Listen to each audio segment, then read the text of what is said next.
Okay, no worry. Cabinet committees की बात करते हैं हम लोग। एंड कैबिनेट कमिटीज, ये बेसिकली हमने कल कैबिनेट पढ़ा था, सेंट्रल काउंसिल ऑफ मिनिस्टर्स पढ़ा था, तो everybody has understood what is cabinet, what are cabinet ministers, what are minister of states and minister of states independent charge, and then you also have one more kind of ministers who are the deputy ministers. Okay, तो deputy ministers हमें generally देखने को नहीं मिलते हैं आजकल। But हमें क्या देखने को मिलता है? तीन टाइप के ministers: cabinet ministers, minister of states for independent charge, and then ministers of states. What is the difference between minister of states for independent charge and normal ministers, minister of states? IC वाले जो है उनका कोई cabinet minister boss नहीं होता है, और जो मिनिस्टर ऑफ स्टेट होते हैं उनका एक कैबिनेट मिनिस्टर बॉस होता है। Okay, so cabinet minister with independent charge, they are holding minor ministries, और cabinet ministers without independent charge, they are helping a major ministers. Okay, ठीक है, चलिए आगे बढ़ते हैं। So, in the Indian governance framework, cabinet committees are instrumental in streamlining decision-making process. ये क्या करता है cabinet committees? Decision making process को जो है स्ट्रीमलाइन करने के लिए। तो किसका decision making process? Judicial decision making, legislative और एग्जीक्यूटिव। सो ये जो डिसीजन मेकिंग प्रोसेस की हम बात कर रहे हैं, ये एग्जीक्यूटिव है।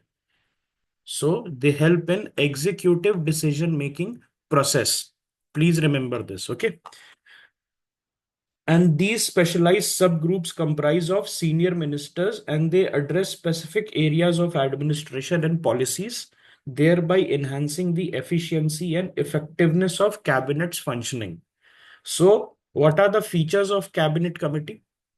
सो इसमें जो है सीनियर कैबिनेट मिनिस्टर्स एक साथ आते हैं। It's sort of a minister, okay, it's sort of a meeting, आप ऐसे कह सकते हो। और prime minister he often chair these committees, दो अदर मिनिस्टर्स में also preside over certain committee. तो ये इससे हमें ये पता चल रहा है कि PM is the head of the cabinet. when Pradhan Mantri, if he is sitting on a committee, try to understand this. If Pradhan Mantri is sitting or the Prime Minister is sitting on a committee, that Prime Minister, he automatically becomes the chair of the cabinet committee. क्योंकि prime minister अगर present हो तो कोई दूसरा minister chairman बन सकता है क्या? So you have to understand from that perspective. But अगर प्राइम मिनिस्टर किसी को नॉमिनेट कर देते हैं या अलॉट कर देते हैं या उसको बोल देते हैं कि आप जो है you can sit on this committee as the chairman, so that minister can also sit. Okay, so what is the constitutional status? Please remember, this is not explicitly mentioned in the constitution. So ये बहुत important हो जाता है। Cabinet committees are not explicitly mentioned in the constitution. They are not constitutional bodies. So cabinet committees are established under the Government of India Transaction of Business Rules. तो क्या ये statutory body भी है cabinet committees? Cabinet committees, are they even statutory bodies? They are not. किसी act के through भी नहीं बना है ये। दे आर बेसिकली रूल्स के थ्रू इनको बनाया गया है। ओके, सो एग्जीक्यूटिव एक्शंस, ये जो है बेसिकली एग्जीक्यूटिव एक्शंस के थ्रू जो है आप देख सकते हैं कैबिनेट कमिटी। तो ये government of India transaction of business rules, तो रूल्स बनाने का पावर किसके पास है? कैन आई से this is delegated legislation? Rules बनाने का पावर आपका पार्लियामेंट के पास होता है, और इवन एग्जीक्यूटिव को जो है ये पावर दिया जा सकता है, डेलीगेट किया जा सकता है।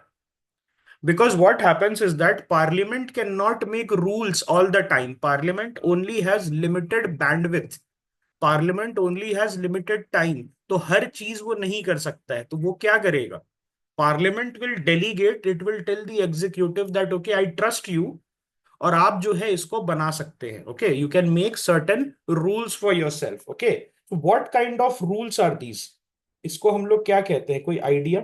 Anybody has any idea? There is a particular term. So इसको सबऑर्डिनेट लेजिस्लेशन कहते हैं। So what is subordinate legislation? It is basically legislation which is made by an authority other than the legislature, और इसको जो है delegated legislation भी कहते हैं। ओके, सो इसमें क्या है?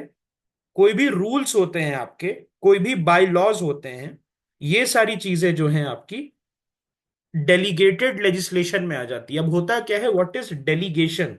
हम कहते हैं ना कॉमन टर्म्स में, डेलीगेट कर दो उसको, उसको क्या करो, डेलीगेट कर दो।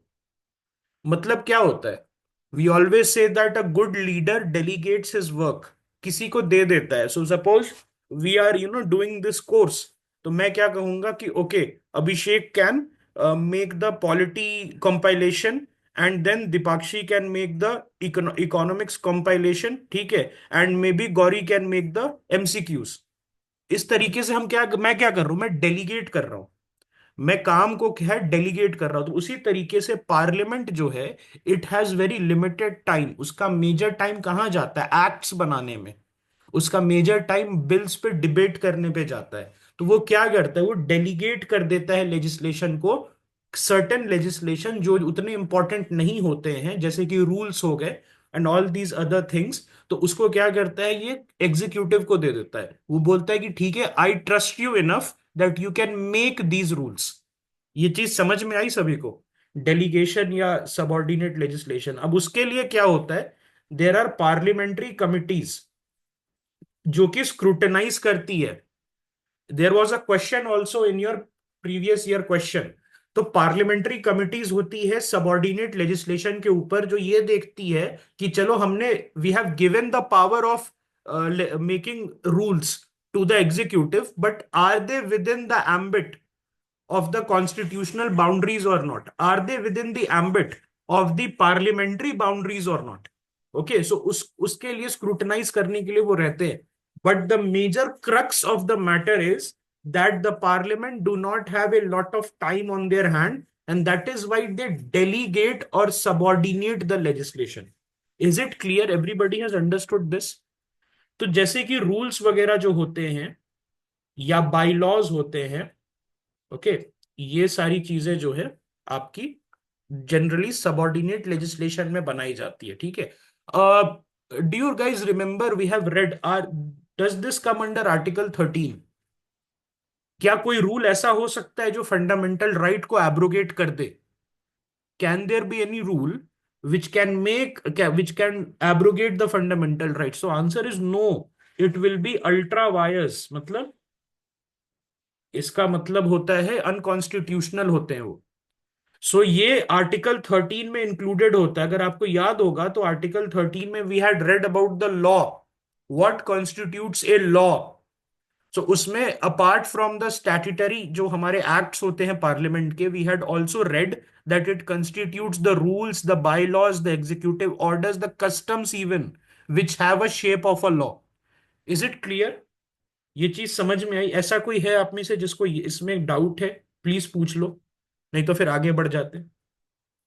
सो कैबिनेट कमिटी पे हम वापस आ, ओके, वंस अगेन, क्या, what, any specific thing that you did not understand? या ओके, लास्ट थिंग, मैंने ये कहा कि आर्टिकल 13 याद है, मैंने दो चीज बात की थी। आर्टिकल 12 में हमने बात की थी कि स्टेट का क्या डेफिनेशन होता है, what constitutes a state, and then article 13 में we saw the definition of law. Okay, क्योंकि लॉ को अगर आप डिफाइन नहीं करेंगे, so how can the judiciary declare something unconstitutional? तो उस लॉ में क्या था, लॉ तो था ही पार्लियामेंट्री लॉ, उसके साथ साथ बाई लॉज भी थे, ऑर्डिनेंसेस भी थे, रूल्स भी थे, and customs which can take shape of law, वो भी था। ओके, सो ये सारी चीजों जो है, ये all of these things can be scrutinized to check whether they are violating part 3 of the constitution or not. What is part 3 of the constitution? It is fundamental rights। क्या ये चीज clear है? क्या ये चीज क्लियर है? Okay, any law inconsistent तो वो क्या हो जाता है, अब वो, these are, they are told to be ultra vires, मतलब violative of the constitution. Okay, so ये चीज है। कस्टम्स क्या होता है, व्हाट आर कस्टम्स? कस्टम्स हम बोलते हैं ना, प्रथा चली आ रही है हमारे यहाँ, तो ये चलता है जी। Okay, so these things, okay, these things you have to understand. और व्हाट इज कन्वेंशन? दोनों जो है, कस्टम और कन्वेंशन जो है, एक चीज आपको समझना होगा। somebody has asked what is the difference between custom versus convention। सो दोनों एस्टैब्लिश प्रैक्टिस की तरफ बात करता है. Both of them, customs and conventions, are established practices. Okay. और कस्टम्स क्या होता है? What are customs? So they are basically कोई traditional way of doing something. Okay. And customs are generally informal compared to convention. Okay.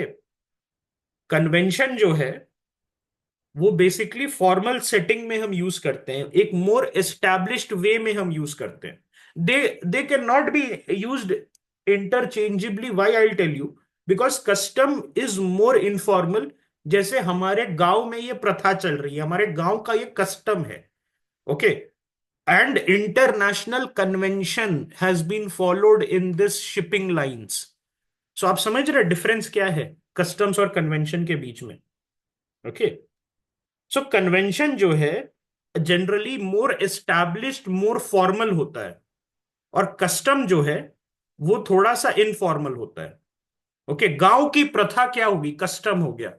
और United nation में पहले कौन बोलेगा? That is convention.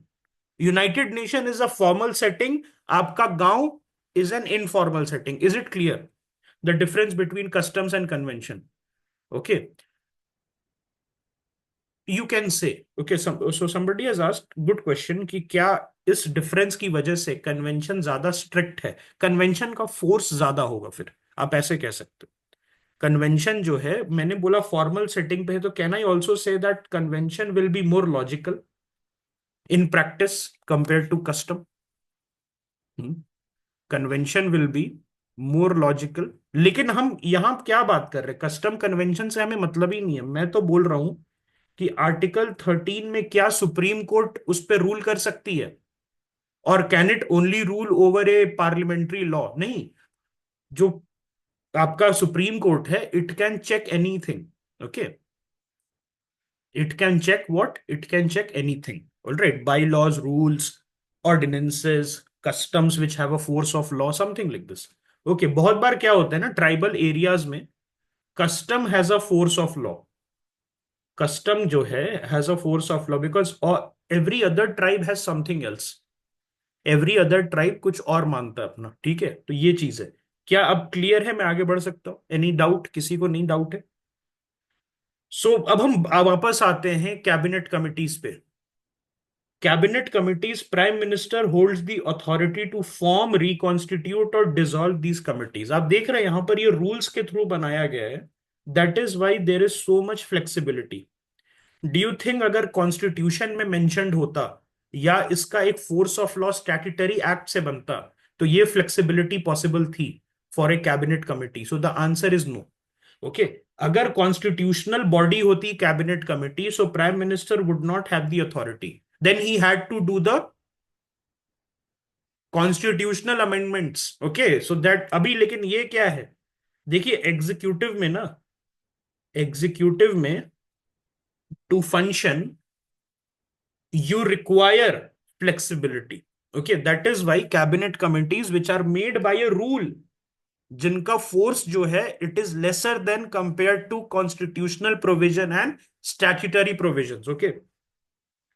Decision making की हम बात करते हैं.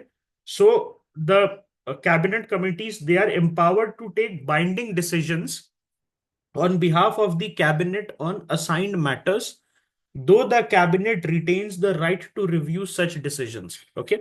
So cabinet committees जो है वहां डिसीजन मेकिंग होता है. Okay. And then on behalf of the cabinet on assigned matters, though cabinet जो है वो फिर से रिव्यू कर सकती है डिसीजंस को. Secrecy. So deliberations and decisions are confidential, ensuring candid discussions and cohesive policy formation.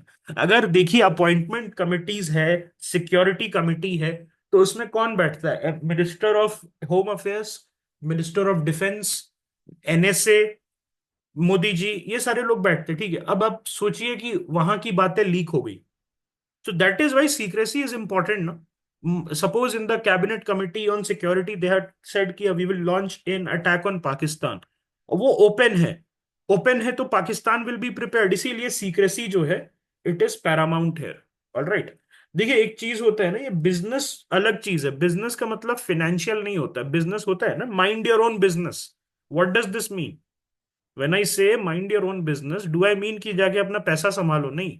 Business होता है जो आप डे टू डे एक्टिविटीज करते हैं या जो आपसे रिलेटेड है। Okay, all right. List of cabinet committee की हम बात करते हैं। What are the list? So there are certain cabinet committees which are very important, and then there are certain cabinet committees which are comparatively not so important. अब इसमें जैसे appointment committee of the cabinet है, ACC, very important. Then मैं इस पर star मार देता हूँ, cabinet committee on accommodation, all right, उतना कुछ इंपॉर्टेंस नहीं है इसका।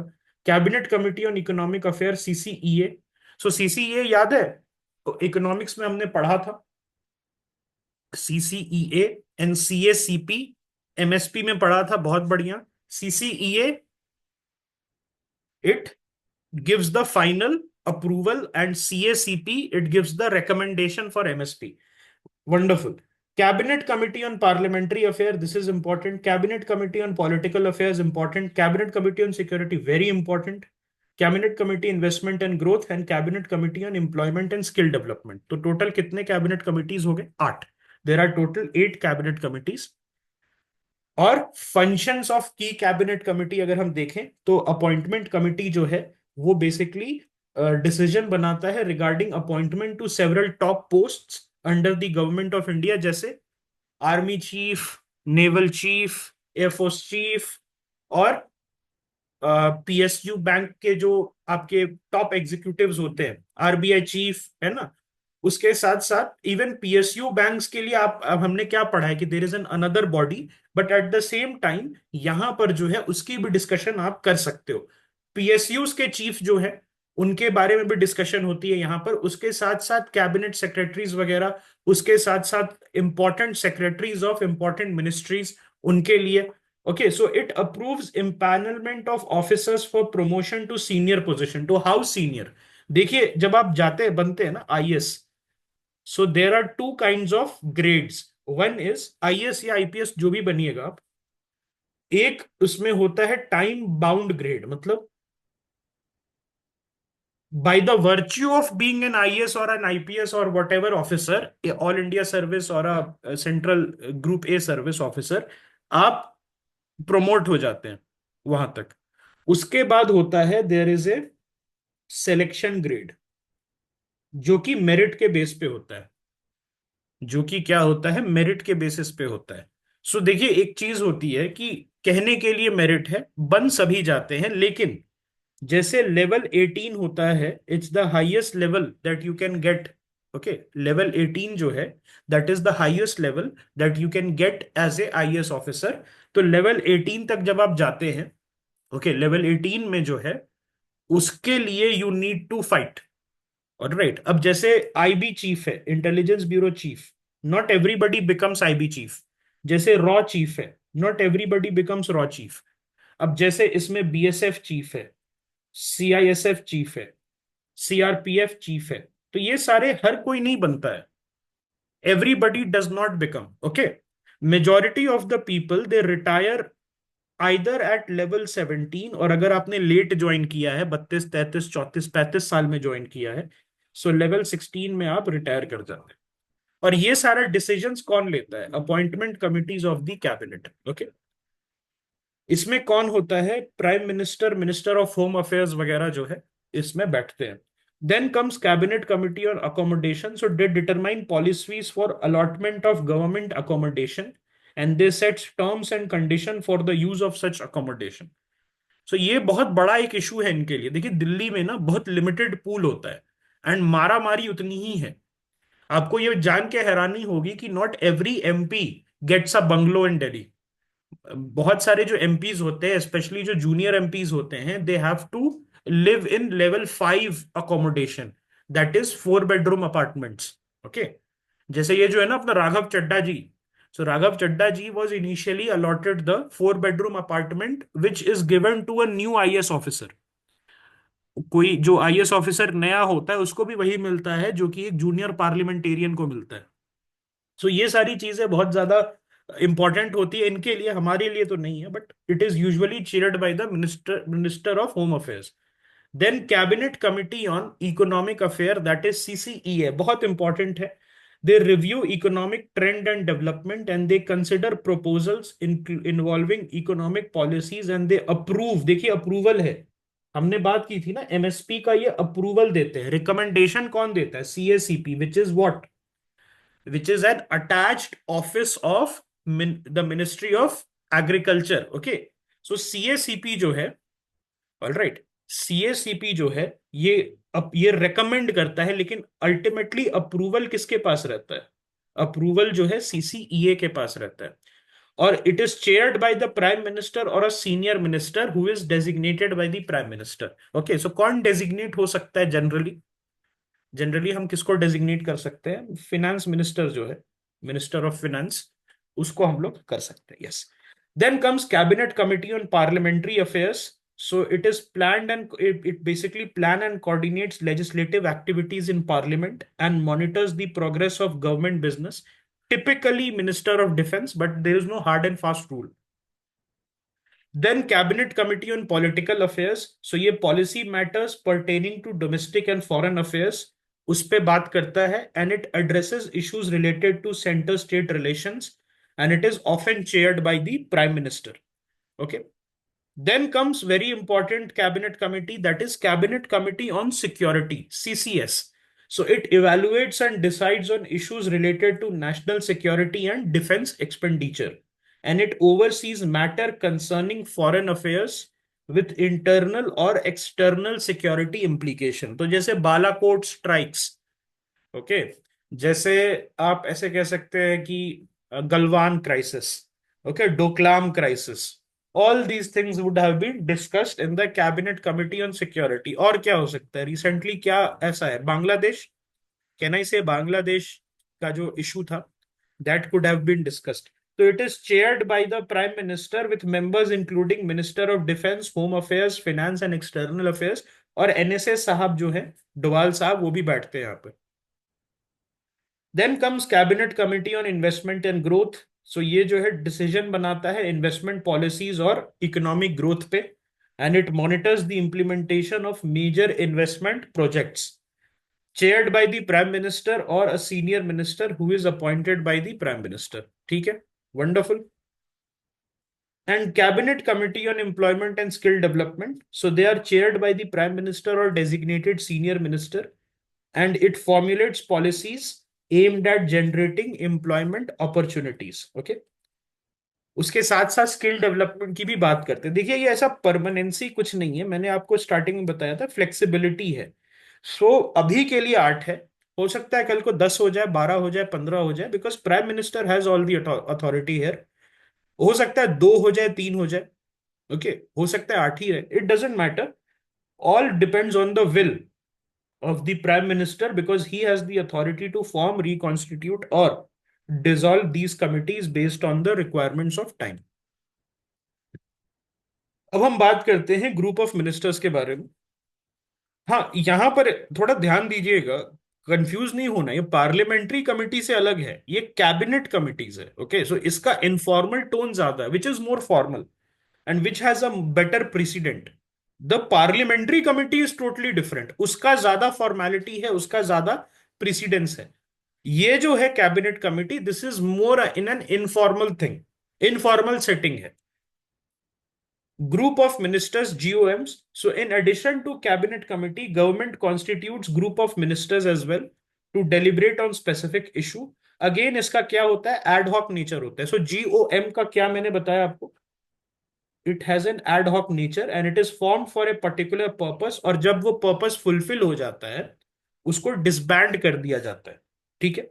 Then interministerial collaboration are also there। अब देखिए for example, can I say that MSP is an interministerial collaboration between the Ministry of Agriculture and the Ministry of Finance?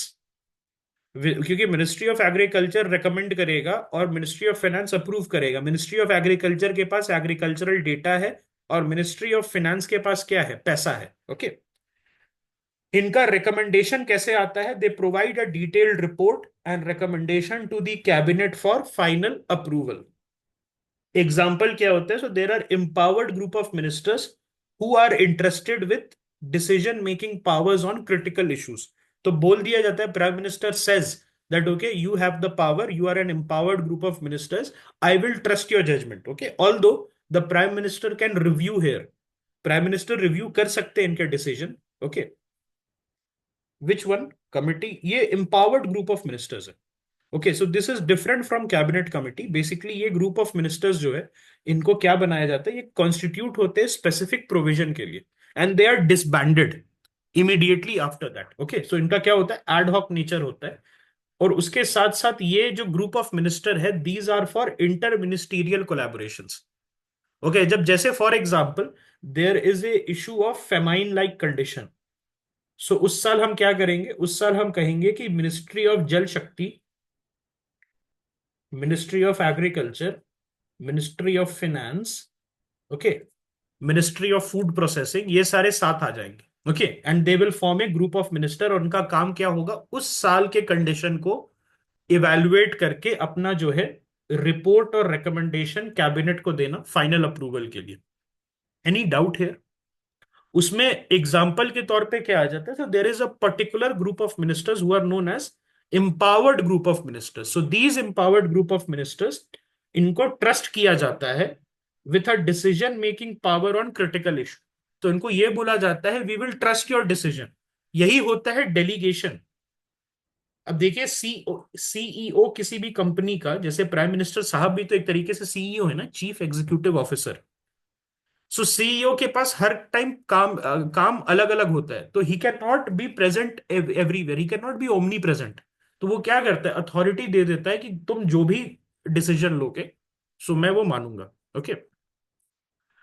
तो group of minister में एक और छोटा ग्रुप हो जाता है जो डिसीजन लेता है, नहीं ये एग्जाम्पल हो जाता है ग्रुप ऑफ मिनिस्टर का, ये एग्जाम्पल है, this is one one type of group of minister, alright. जैसे इट कैन बी अ, देखिए ग्रुप ऑफ मिनिस्टर दो टाइप के होते हैं, जीओएम्स जो है, एक होता है आपका एम्पावर्ड, जिसके पास डिसीजन मेकिंग पावर होता है, और एक होता है standard. Standard can only give reports, it can not take decision, okay. Standard जो जीओएम होता है, ये दो टाइप के जीओएम्स की हम बात कर रहे हैं। एक होता है एम्पावर्ड, उनको बोला जाता है तुम जो डिसीजन लोगे मेरे लिए ठीक है, प्राइम मिनिस्टर बोलते हैं। वेर स्टैंडर्ड में व्हाट दे आर टोल्ड कि you give me report then I will take the decision, okay. So standard GOMs, they focus on analyzing problems and suggesting solution, but they lack executive powers, whereas empowered GOMs, they have the executive authority. Is it clear? Okay, so इनका significance क्या होता है, delegation. जैसे मैंने कहा, किसी भी एक कंपनी का सीईओ जो है, he can not be omnipresent हर जगह। अभी जैसे कल एक स्टैम्पीड हो गया न्यू दिल्ली में, ओके, स्टैम्पीड हो गया न्यू दिल्ली रेलवे स्टेशन में, मोदी जी के पास समय है, इतने सारे काम है, तो क्या करेंगे, ये स्टैम्पीड लाइक सिचुएशन के लिए ग्रुप ऑफ मिनिस्ट्री बना देंगे, मिनिस्टर्स बना देंगे, जिसमें रेलवे मिनिस्टर होंगे, जिसमें आपके फिनेंस मिनिस्टर होंगे, जिसमें आपके एक आध मिनिस्टर और होंगे। और उसके बाद वो सारे लोग जो है मिलके कुछ डिसीजन ले लेंगे, and that will be fine by Modi ji. और अगर मोदी जी ये कहेंगे कि नहीं, I don't trust you guys, और I want to see the final thing before I take a decision, तो वो स्टैंडर्ड जीओएम बनाएंगे। और उसके बाद जो है स्टैंडर्ड जीओएम जो है अपना रिपोर्ट देगा, then Modi ji will review that and then he will get a decision और take a decision. Is it clear? कोई भी डाउट है कैबिनेट कमिटी में आप लोगों को? सब इसके इसकी इसकी चीजें समझ में आ गई? Anybody has any kind of doubt, बता सकते हैं आप अभी? No doubt?